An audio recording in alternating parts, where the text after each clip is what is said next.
Bonjour à tous et bienvenue pour la matinale, l'émission quotidienne de CMC Markets qui débute à 10 heures. Je suis Nicolas Chéron, analyste pour vous servir et nous sommes aujourd'hui le mercredi 25 mai. Le titre de cette émission est « Signal haussier puissant sur le CAC 40 ». Bien évidemment, le CAC 40 est corrélé avec tous les autres indices. Nous parlons bien ici d'un signal puissant qui a été donné sur le CAC, sur le DAX, sur l'Eurostoxx, sur le SP500, le Nasdaq, le Nikkei. L'ensemble des indices boursiers sont repartis à la hausse. Alors, beaucoup de personnes m'ont demandé quelles étaient les raisons de cette hausse. Eh bien, il y en a plusieurs. D'une part, il y a l'absence de mauvaises nouvelles. D'autre part, il y a l'absence de catalyseurs négatifs. En plus, nous avons les risques de Brexit qui s'éloignent avec de plus en plus de sondages qui paraissent et qui montrent que les risques de Brexit semblent s'éloigner. En plus de ça, les opérateurs semblent confiants sur les faits que les banquiers centraux vont toujours être en soutien et nous avons rendez-vous avec ces derniers au mois de juin. La Grèce a également été aidée à court terme et on va lui procurer une enveloppe de 10 milliards pour qu'elle puisse répondre à ses paiements. Donc voilà, les raisons sont nombreuses. Pas de mauvaises nouvelles, le Brexit s'éloigne, la Grèce va mieux, les États-Unis vont bien, raison pour laquelle la Réserve fédérale américaine souhaite monter ses taux. La semaine dernière, pendant quelques séances, le fait que la Fed souhaite monter ses taux a pesé un petit peu sur les indices américains. Et puis par la suite, les opérateurs ont bien compris que si les Américains étaient prêts à monter les taux, c'est parce que les chiffres économiques étaient bons. Les résultats d'entreprises américains sont attendus en moindre baisse au deuxième trimestre. En l'absence d'ombre au tableau, il est donc légitime, alors que les indices testaient des supports et qu'ils les tenaient depuis presque un mois, que les acheteurs aient décidé de prendre la main et qu'on soit parti à la hausse. Vous avez donc les raisons qui font que nous sommes sortis de range à la hausse avec des signaux puissants et nous allons voir maintenant où nous en sommes sur les indices boursiers ainsi que tous les autres marchés. Bienvenue à tous pour la matinale et bienvenue et également je passe le bonjour à tous ceux qui regardent cette vidéo enregistrée sur YouTube.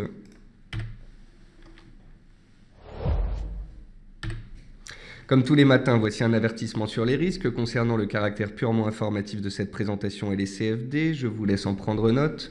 Je vous invite comme tous les matins à utiliser les outils de fonction, les fonctions de chat et de questions-réponses en haut de votre écran.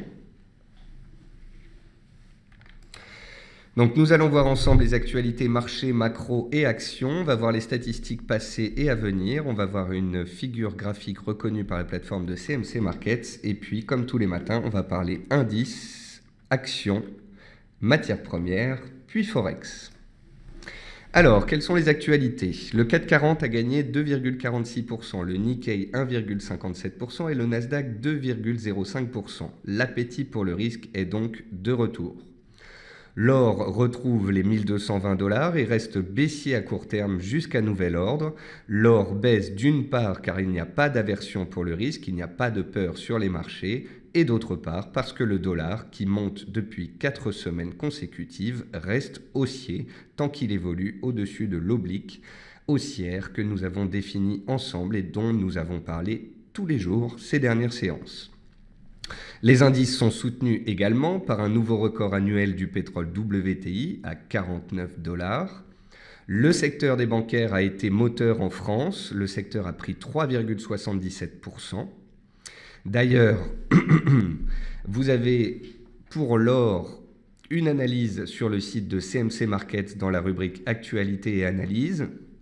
Dans cette analyse, je vous expliquais que le plus dur restait à faire sur l'or et que tant que les cours étaient sous 1300 $, il y avait un risque de consolidation en direction des 1250 et sous les 1250, en direction des 1220 et si les 1220 cassent, potentiellement en direction des 1180, 1200 $. Donc vous aviez une analyse sur l'or qui vous parlait de ces risques baissiers. Quant au secteur bancaire, ici, vous aviez aussi une analyse sur le secteur bancaire et toutes les bancaires. J'ai publié cette analyse la semaine dernière, alors que l'indice des bancaires européens était pile sur support. Depuis, cet indice est fortement reparti à la hausse. Et puis l'euro, accélérant à la baisse sous 1,12, a été un soutien aux actions européennes.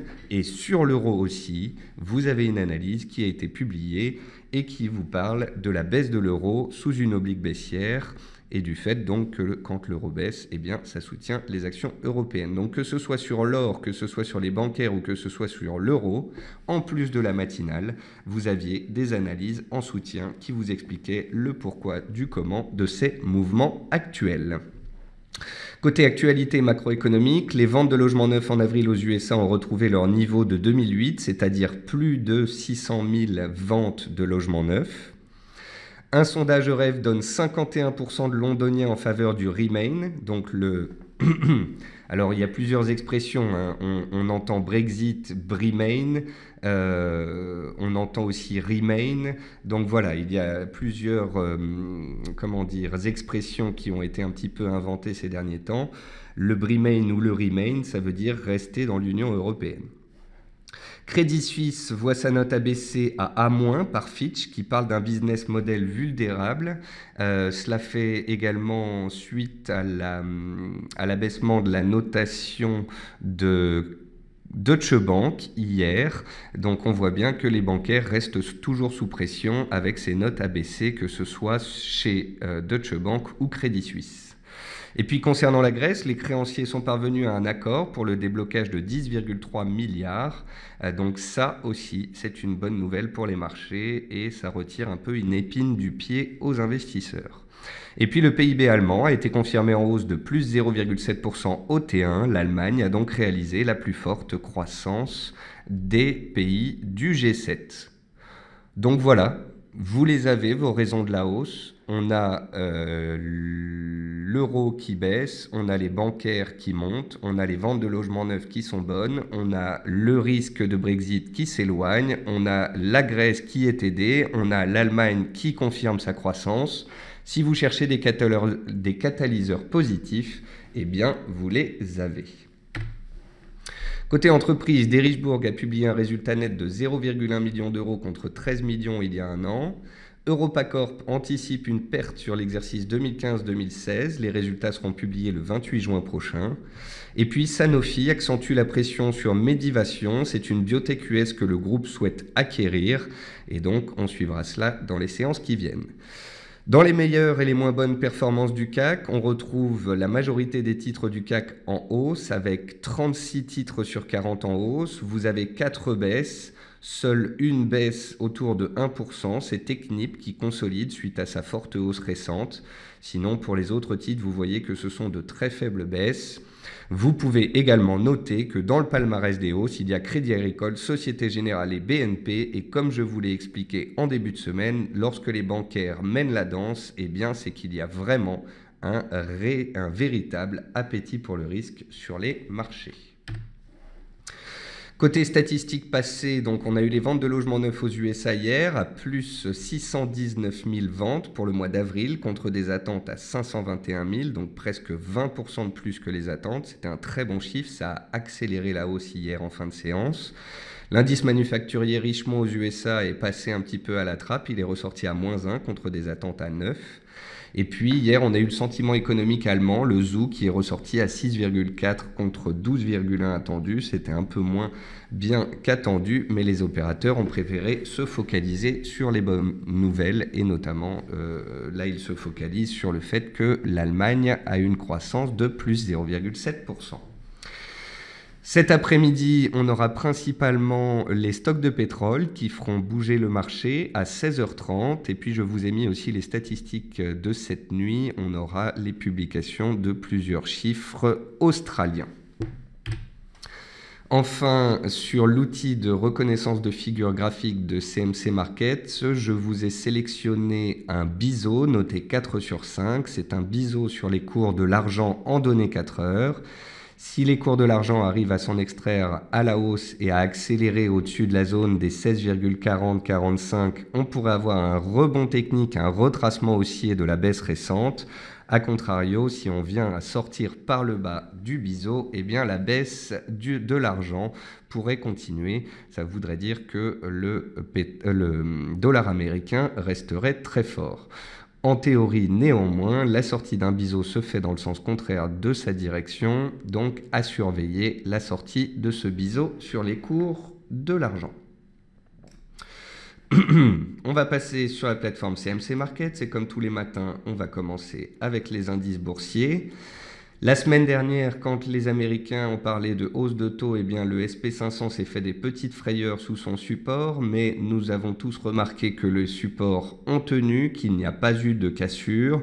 Je vous expliquais qu'on avait une possible ETE ici, mais que beaucoup trop de monde en parlait et qu'il était donc beaucoup trop évident de penser que cette ETE allait se réaliser si facilement. Je vous avais expliqué dès la séance du mercredi 18 mai que pour moi, cette consolidation à faible pente s'apparentait plus à un canal baissier ou à un drapeau. C'est un drapeau en fait, cette configuration-là. Donc un drapeau, c'est une consolidation des cours dans un canal baissier à l'intérieur d'une forte tendance haussière.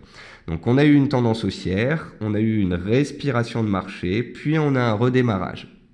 Tant qu'on sera au-dessus des 2060-2065 points, c'est-à-dire la résistance que je vous avais indiquée hier à dépasser pour accélérer à la hausse, tant qu'on sera au-dessus des 2060 points, et donc de la borne haute du drapeau et donc de la moyenne mobile à 15 séances, dont je vous avais expliqué qu'il fallait la regagner pour relancer une dynamique haussière, tant qu'on sera au-dessus de 2060 points, la tendance moyen terme est haussière, les impulsions de court terme sont haussières, et l'objectif théorique de court terme ressort à 2110 points, soit les plus hauts annuels sur les indices américains. Alors bien évidemment, après une très forte hausse hier et un début de séance haussier ce jour, on pourrait consolider, on pourrait respirer. Néanmoins, je tiens à vous le spécifier et à vraiment le faire comprendre. Nous avons pendant 1 mois et demi stabilisé sur support. Il y a une énergie qui a été engrangée par le marché.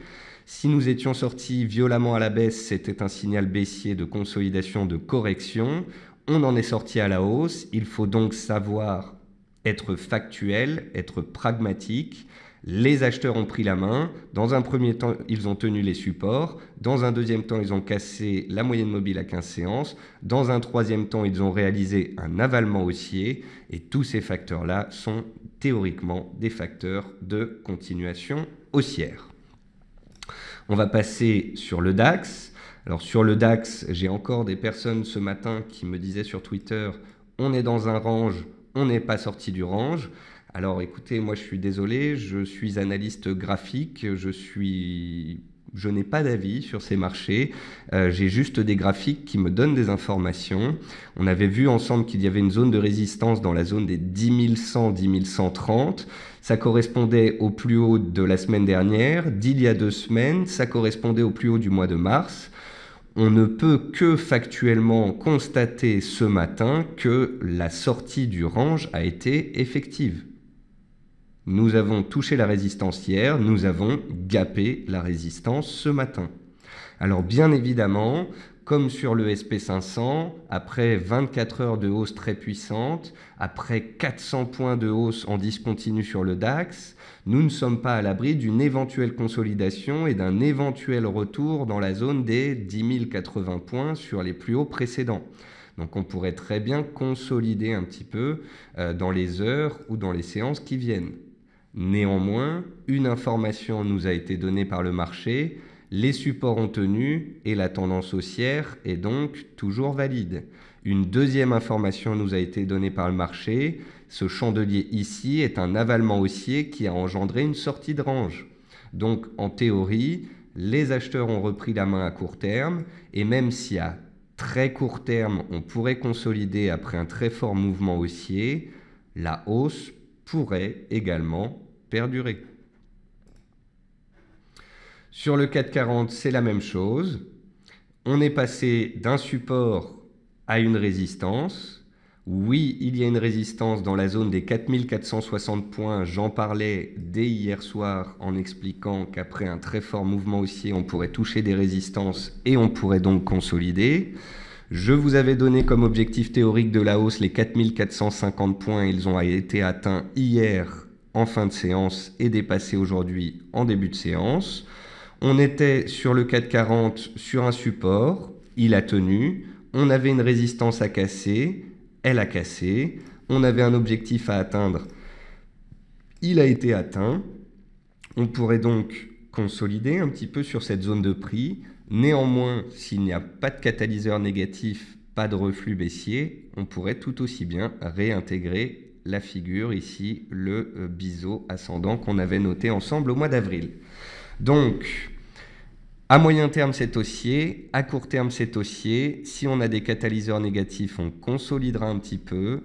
Néanmoins, on a tout aussi, on a une probabilité de continuer de monter qui est légèrement plus forte que celle de baisser, car des signaux ont été donnés, des résistances ont été cassées, l'appétit pour le risque est notable, et cela, nous ne pouvons pas dire le contraire. On va passer sur le marché action. Sur le marché action, vous avez des sociétés qui ont reversé leurs dividendes aujourd'hui. Rallye, Swatec, Rallye et Société Générale, excusez-moi. Swatec, elle consolide dans un range comme on l'a vu ces dernières séances. Tant qu'elle ne dépasse pas les 0,60, elle évolue à l'horizontale. Et puis vous voyez qu'ensuite, les baisses du jour, c'est des mini-baisses, c'est 0,4, 0,5%. Ce sont vraiment des petites consolidations. A l'inverse, on a deux secteurs qui montent fortement aujourd'hui. Ce sont les deux secteurs qui ont engendré la baisse en début d'année.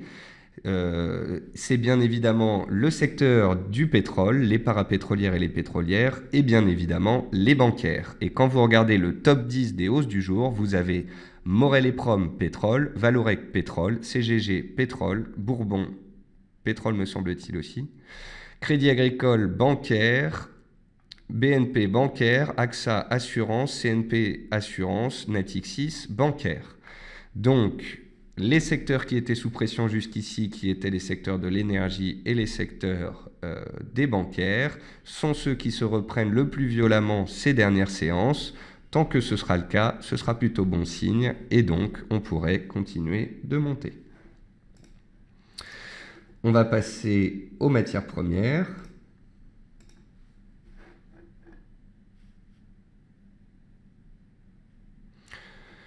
Alors, sur les matières premières, le gaz naturel, il est toujours dans son triangle. Il a touché son support, il a touché sa résistance. Seule la cassure d'une de ces deux bornes nous donnera potentiellement un signal pour la suite. Le riz, on l'a vu ensemble, il avait cassé sa moyenne mobile à 7 séances et il pouvait donc consolider. C'est ce qu'il fait depuis 4 séances. Tant qu'on n'aura pas consolidé et qu'on n'aura pas touché un support clair, je ne vous parlerai plus du riz à court terme. L'or consolide, on en a parlé tous les jours. Je vous ai expliqué que 1300 était une résistance majeure. Je vous ai expliqué ici, mi-mai, alors que les indices se faisaient des frayeurs, que l'or ne montait que très peu. Je vous ai ensuite expliqué qu'avec la hausse du dollar, eh bien, l'or pourrait être sous pression et l'or pourrait revenir vers les 1210, 1220. C'est ce que les cours de l'or sont en train de faire. Je ne sais absolument pas si on va s'arrêter à 1220, 1210 ou aller carrément jusque 1200. Tant que le dollar sera haussier, l'or sera potentiellement sous pression à la baisse. Donc moi, je laisse les cours de l'or atteindre un support et une fois qu'on aura atteint un support tangible et qu'il y aura une réaction, alors je vous parlerai de réaction haussière. En attendant, c'est baissier, c'est factuel et c'est inversement corrélé au dollar américain. Et puis les pétroles. Les pétroles, on a ici le pétrole WTI. Je vous ai expliqué en début de semaine qu'on consolidait à plat et que tant qu'on ne cassait pas de support, on pouvait repartir à la hausse. C'est ce qui se passe en ce moment. On aura les stocks de pétrole cet après-midi. Si le marché considère les stocks comme une bonne chose, enfin je veux dire que les stocks sont en baisse ou bien les stocks sont stables et que le marché apprécie cela, on pourrait enfin aller chercher les fameux 50 $ sur le pétrole WTI. En tous les cas, on est en tendance haussière. Tant qu'on ne casse pas de support, on peut aller plus haut. Le jour où il y aura un chandelier de retournement, le jour où on échouera sous résistance, alors on pourra parler de retour des vendeurs. Pour l'instant, ce sont clairement les acheteurs qui ont la main. Sur le Brent, c'est pareil. Hausse conso, hausse conso, hausse conso. Les stocks cet après-midi, si les stocks sont bien accueillis, on pourrait aller chercher la zone haute du canal. A contrario, on évoluerait dans un range entre les 47,50 et les 50 $ sur le Brent. Donc voilà pour les matières premières. Vous comprenez bien que je n'ai pas 10 000 choses à vous dire. Les indices montent, on en fait état. Le dollar monte, c'est un fait. Si le dollar monte, il pèse sur l'or, en plus puisqu'il n'y a pas d'appétit pour le risque. Quant au pétrole, ils sont soutenus comme nous l'avons noté ces dernières séances. Donc tant que c'est le cas et qu'on ne casse pas de support, ça continue de monter. Ce sont des analyses très basiques, très factuelles, mais vous aurez remarqué qu'en vous répétant tous les jours la même chose et en vous donnant les raisons et en vous donnant des seuils à surveiller, eh bien, on ne peut qu'être factuel et que constater les mouvements en cours et les suivre selon ce que nous dit l'analyse technique. L'analyse technique est haussière, on est en tendance haussière, on ne casse pas de support, donc on a plus de chances de partir à la hausse que partir à la baisse. C'est ce qui s'est passé sur le pétrole, c'est ce qui s'est passé sur les indices. On va maintenant passer sur les monnaies. Donc, comme tous les matins, on regarde l'AUD-NZD. Donc, l'AUD-NZD, il était baissier et il est passé de baissier à neutre. Sur ces 5 dernières séances, il a réussi à se stabiliser. On avait une oblique baissière ici qui a été rompue. Donc, on passe de baissier fort à neutre à court terme. En plus, est-ce le hasard des choses? Je crois que vous avez compris qu'il n'y a pas de hasard avec l'analyse technique. L'AUD-NZD s'est arrêté pile poil sur la zone des 1,0620, 1,0650 qu'on avait défini ensemble comme un cluster de support. Un cluster, c'est un regroupement de supports parce qu'en fait, on avait une oblique baissière ici qui arrivait en soutien et une oblique haussière ici qui arrivait en soutien. On a donc un cluster de support. Donc, on était baissier, on a touché un seuil clé. Je vous ai dit que pour parler de retournement haussier, il faudrait une rupture de résistance ou bien un chandelier de retournement fort. On n'a pas eu de chandelier de retournement fort en particulier, on est neutre à court terme. J'attendrai donc que la résistance à 1,0735 cède pour parler d'éventuels retours des acheteurs et de retournement haussier. Et puis, pour finir cette émission, toujours les faits, rien que les faits, le graphique, rien que le graphique. Voici le graphique donc du dollar américain. Le dollar américain enchaîne sa 4e séance consécutive de hausse. Ne me demandez pas s'il y a des chances après 4 séances de hausse, 4 semaines de hausse, s'il va y avoir une 5e ou si au contraire on a plus de chances de consolider. Lorsqu'un mouvement est puissant sur l'échange, ça peut durer très longtemps. Je ne sais absolument pas si on montera pendant 4, 5, 6, 7 ou plus. Ce que je sais, c'est que le dollar américain évolue le long d'une oblique haussière qui est parfaitement respectée. Et cette oblique haussière nous permet de cadrer de nombreux actifs. Tant que le dollar américain est au-dessus de son oblique haussière, eh bien l'or pourrait rester sous pression. Tant que le dollar américain sera en tendance haussière, l'euro-dollar sera en tendance baissière. Voilà, ce sont des assertions simples, ce sont des conclusions simples, mais faisons simple. Le graphique nous dit que le dollar monte, quand le dollar monte, l'euro-dollar baisse, et voilà. C'est pas plus compliqué que cela. Et si dans les séances qui viennent, on a une rupture de l'oblique haussière sur le dollar, alors il pourrait redevenir neutre. Et si le dollar redevient neutre, on pourrait avoir des rebonds techniques sur l'or et l'euro-dollar. Et ne vous inquiétez pas, comme tout signal, on en parlera dans la matinale. On va regarder ces fameuses paires. Donc l'AUD-USD qui était fortement baissier l'est toujours, il stabilise à plat avec le dollar qui consolide. Si le dollar venait à casser son oblique haussière, l'AUD pourrait quant à lui opérer un rebond technique, c'est une certitude, mais si le dollar américain ne consolide pas, l'AUD peut tout aussi bien continuer de baisser. L'euro-dollar, c'est la même chose. L'euro-dollar est dans une tendance baissière de court terme, et il évolue sous une oblique baissière. Tant qu'on est sous cette oblique baissière, on peut continuer de chuter. Et la zone de support que je vais surveiller sur l'euro-dollar, c'est une zone comprise entre 1,1060 et 1,11. C'est une zone qui a été travaillée à de multiples reprises depuis un an. On verra donc si une réaction tangible arrive sur ce seuil. Si ce n'est pas le cas et qu'on casse les supports, on peut continuer de baisser. Si au contraire on réagit sur les supports et on casse l'oblique baissière, alors là, on parlera de retour des velléités haussières et on envisagera des scénarios haussiers. Troisième paire en dollars, le NZD. Le NZD, comme on l'a vu ces dernières séances, il est moins sous pression que l'AUD et l'euro. Il est donc neutre et il évolue dans un range. Et puis enfin, la paire la plus forte qui arrive à monter même quand le dollar monte, c'est la livre. Hier, la livre était à 1,4520 ou 1,4530 quand on a fait l'émission. Je vous ai expliqué que la livre profitait du fait que le Brexit s'éloigne. Je vous expliquais aussi que la livre hier arrivait à monter lorsque le dollar montait. Je vous expliquais également et je vous demandais, je vous posais la question ou je vous invitais à vous poser la question et je vous disais... Constatez que la livre monte même quand le dollar monte, que se passerait-il donc si le dollar venait à consolider à son tour? Bien évidemment, la réponse, c'est qu'il y aurait alors une très forte probabilité que la livre décale fortement à la hausse, puisqu'elle arrive à monter même avec un dollar haussier. Et puis l'USD-Yen a regagné la zone des 110. On avait vu avant-hier qu'il était sur le fil du rasoir. Et donc voilà, l'USD-Yen avant-hier a consolidé. Hier, il s'est vivement repris. Et aujourd'hui, eh bien, il est sur ses plus hauts. Donc l'USD-Yen, tout comme le dollar index, est dans une tendance haussière. Tant que l'USD-Yen évolue à la hausse, le Nikkei est soutenu et l'appétit pour le risque est palpable sur les indices, puisque l'USD-Yen est une paire qui a tendance à baisser quand il y a de l'aversion au risque, car quand il y a de l'aversion au risque, les opérateurs achètent du yen, car le yen, tout comme l'or, est un actif qui est considéré comme refuge. On va finir par jeter de nouveau un petit coup d'œil sur les indices.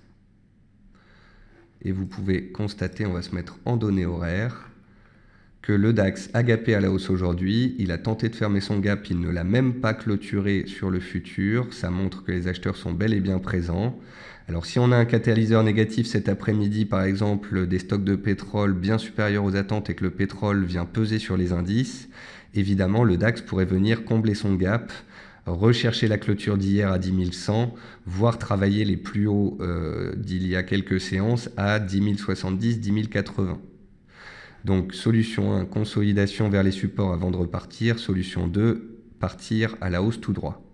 Le scénario qui serait un peu particulier et auquel je ne m'attends pas forcément au vu de ce qui s'est passé sur les marchés, c'est une chute du DAX, une cassure de la clôture d'hier, une cassure des 10 080 points et un retour du DAX en fait vers les 10 100 points. Il faut toujours avoir un plan B, il faut toujours connaître l'invalidation de son scénario. Donc voilà, si tel devait être le cas, si on a un retour violent des cours du DAX sous les 10 080 points, alors on réintégrerait les ranges et on redeviendrait neutre. A contrario, tant qu'on est au-dessus de cette zone de prix, les acheteurs peuvent garder la main et on est susceptible de continuer de grimper.